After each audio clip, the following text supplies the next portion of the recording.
What's the difference between, you would say, a fighter is to just a regular, like let's say a football player or like somebody in the NBA or something like that?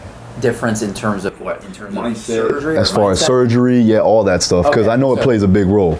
You know? I mean, I would say the sheer toughness of fighters, and then just completely different mentalities. And I'll give you an example. So, if let's say in a UFC fight, I mean, it's very common we'll see someone like break their arm or something like that, like in the first round, or they'll break their hand in the very first round, and it's like, okay, something's not right. They're not using that hand, and they finish off the fight, and they'll use it as like they'll back fist with it, they'll do whatever they can with that, and then in comparison to that, if someone in the NBA, for example, like twists their ankle, like they're escorted out, to the locker room, and we don't see them again the rest of the day. And I'm not saying that's like a bad thing, but I'm just saying look at the complete difference of the mentality and the mindset. A sprained ankle is something that like they won't continue, competing the rest of the day. Versus a fighter, they'll literally have a broken bone and continue fighting the rest of the time. Face all busted up. I mean, if that happened in the NBA or like MLB or something, like they're done for the day. Just completely different mindset. For sure. And what's acceptable, right? It's just what we expect, I guess.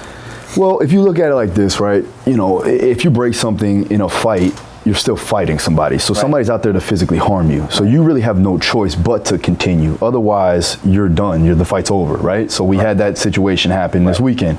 But with the NBA guy or even in the NFL, they have that break in between, or even with the NBA, they have slight breaks, right? It's continuous, but to a degree. And they have that time to kind of recollect, like, okay, I can't continue on.